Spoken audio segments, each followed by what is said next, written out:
Another disaster for Elon Musk, as Tesla has reportedly stopped all Cybertruck deliveries because the cars are falling apart.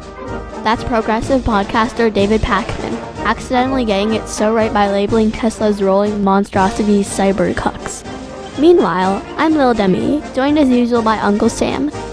The douche panzer, the Inselwagen, whatever you want to call it, the Cybertruck. There have been 46,000 Cybertrucks sold. Do you know how many have been recalled this week, Maya? 46,000. I was going to say exactly. Every single Cybertruck has been recalled. Why? Because the glue they used to hold the Cybertruck together, glue, people, doesn't work, and they're falling apart on the road. Basically, these cars are made out of speed tape and bad ideas. A catastrophic design failure. A massive chunk of stainless steel trim called the Cantrail is peeling off like cheap duct tape, turning into a deadly projectile for anyone unfortunate enough to be driving behind one of these overpriced gimmicks. Tesla owners on forums are sharing horror stories where one driver said he was going 70 miles per hour, heard a ripping sound, and watched as a 9-foot-long metal panel detached from his $100,000 truck and went flying into traffic. Now, other Cybertruck owners are voluntarily ripping the piece off themselves so it doesn't come loose while driving. And if you think that's bad, the entire front plate of the truck is also just glued on. Videos are circulating of people peeling off huge sections of the Cybertruck's interior like they're opening a bag of chips. Things haven't been going so well for Tesla. You giving up your other stuff? I mean, how are you running your other businesses? With great difficulty.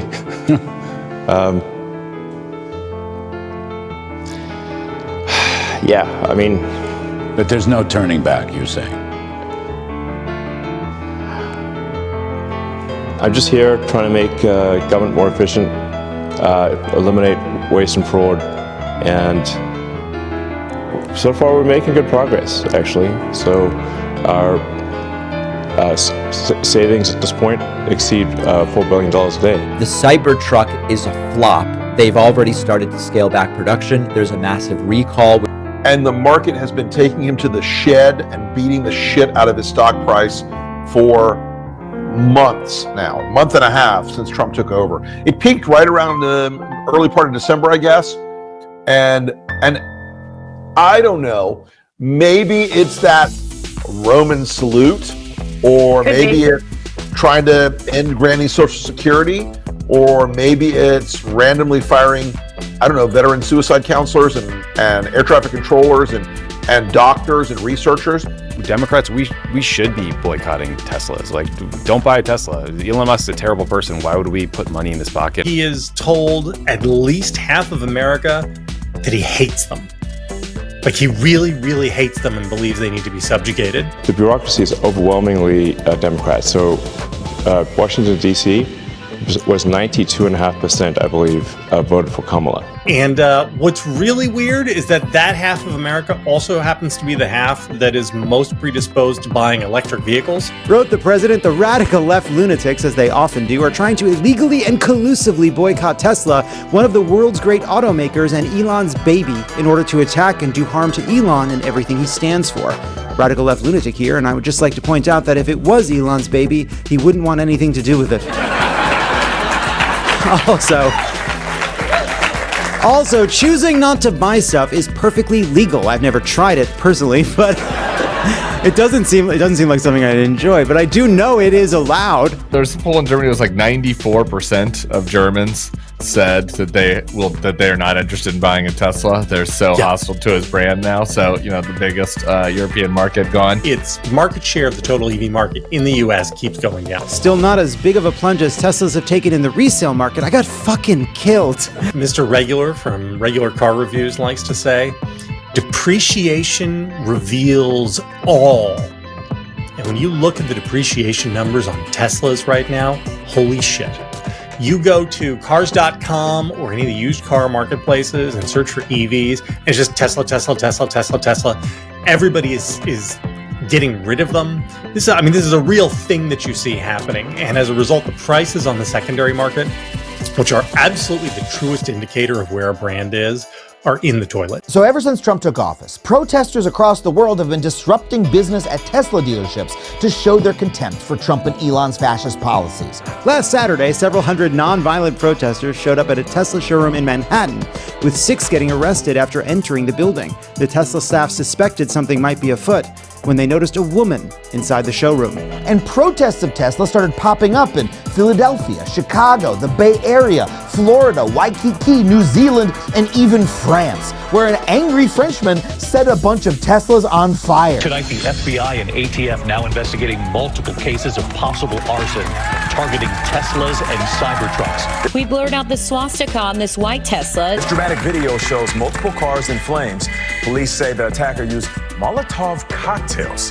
It's the latest in more than a dozen instances of arson and vandalism targeting Tesla. The same suspect shot more Teslas with a gun. Tesla Cybertrucks were set on fire in Kansas City, and earlier this month, shots fired at a Tesla dealership in Oregon. Cybertrucks on fire in Seattle. Nobody should be breaking the law and blowing up Teslas, especially because if you just wait a few minutes, they'll probably do it by themselves. And while most of them are standing in front of the dealerships with rad-ass signs, some people are getting a little bit more physical by graffitiing cars, burning down Tesla charging stations, and even destroying entire dealerships. Across the country, people have set fire to Tesla charging stations near Boston, fired shots into a Tesla dealership in Oregon, spray-painted Nazi on the side of a dealership in Colorado, and more. And look, some might say that vandalism and property destruction are bad, but one might also argue that unconstitutionally vandalizing an entire government that serves hundreds of millions of people is a bigger fucking deal than a little spray paint on the most taggable car I've ever seen. I mean, literally, Cybertrucks are flat and made of stainless steel. It's the perfect canvas. How is a graffiti artist supposed to resist? And let me tell you, you do it to Tesla and you do it to any company, we're gonna catch you and you're gonna go through hell. Thank you all very much. I love Tesla. From a stock perspective, Tesla's PE ratio, price to earnings, in other words, what does a share of the stock cost relative to what the earnings of the company are, it's astronomically out of sync with reality. You look at Toyota, a company that makes more cars, arguably has better electric vehicle technology in development, and has raked in more than double Tesla's 2024 net income. Its PE ratio is roughly 15% that of Tesla's. While the Tesla stock has tanked, BYD's shares jumped to a 52-week high. When a stock is propped up by hype instead of fundamentals, it can work for a while, but the cracks will start to collapse the structure.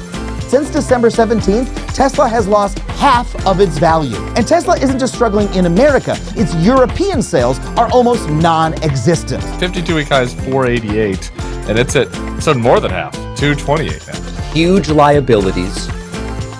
Elon has collateralized his Tesla stock for personal loans linked to SpaceX, Twitter, etc. If Tesla's stock falls too far, lenders can issue a margin call. We struggle to think of anything analogous in the history of the automotive industry in which a brand has lost so much value so quickly. Banks will issue margin calls, and it means Elon has to come up with billions in cash, money he may not have. The only possible out that exists is for Tesla to be turned into a Republican badge, where you gotta, it's your duty, your civic duty to buy a Tesla to trigger the wokes or something. Yeah, Trump tried this. Commerce Secretary was pushing Elon products that hadn't hit the market yet. Go online and look up Optimus. It is the coolest thing you've ever seen. We're all going to be buying robots. They're going to cost about $30,000. You're going to be buying a Tesla robot, and anybody who doesn't buy a Tesla robot is going to be silly. Yeah! You hear that? People who don't buy a $30,000 robot that isn't on the market yet and will probably strangle you in your sleep? You're going to look silly. These poor everyday Fox viewers must be so confused. They came here for the xenophobia and pretty ladies, and now they have to mortgage their house to buy a robot with a thigh gap. Who else but this guy would design this, and everybody on the road is looking at it. What kind of truck would Blade Runner drive? It's not just the Trump administration. The whole team over at Fox News is doing their part. I own a Tesla. It's amazing. I ordered my Tesla today. I told my wife, hey, I think we should buy a Tesla. So you're going out to buy one? Go get a Tesla. I'm going to buy a Tesla today, by the way. I'm buying a Tesla today. Nice. There is already within the manosphere in the world of Fox News, the idea that anybody who drives an electric car is a cuck and a weenie. He ended the electric mandate. Okay, I ended the electric mandate. And look, if you bought a Cybertruck, I honestly don't know what's wrong with you. Owning a Cybertruck is the post of car buying. It means you know people hate you and you don't give a Cybertrucks look like a car designed for the specific purpose of plowing into your ex-wife's Pilates studio. If the MAGAts are the ones buying these junk heaps, then they are certainly cybercucks. While the Democratic Party certainly has a cuck or 2 or 10, the MAGAts are all cucked by Trump and Musk. The rank-and-file MAGAts let Trump tell them what to think and what to buy, and the politicians know what's a lie but are easily pushed around. I'm a never Trump guy. I never liked him. Do we love this guy? And you know how you make America great again? Tell Donald Trump to go to hell. But please help President Trump. If you can afford $5 or $10, if you can't afford $1, fine, just pray. Meanwhile, Trump and Musk are routinely cucked by foreign autocrats such as Erdogan, Orban, and of course Putin. This former KGB agent plays him like putty. He enjoys humiliating Trump, and Trump doesn't seem to understand that he's being humiliated, or in some weird, sick S&M thing actually likes it. And think of how it started. Like, he kept Trump waiting for an hour. Time will tell if the MAGAts can save the Cybercucks. But in the meantime, you should like, subscribe, and not buy any of Elon's crappy products.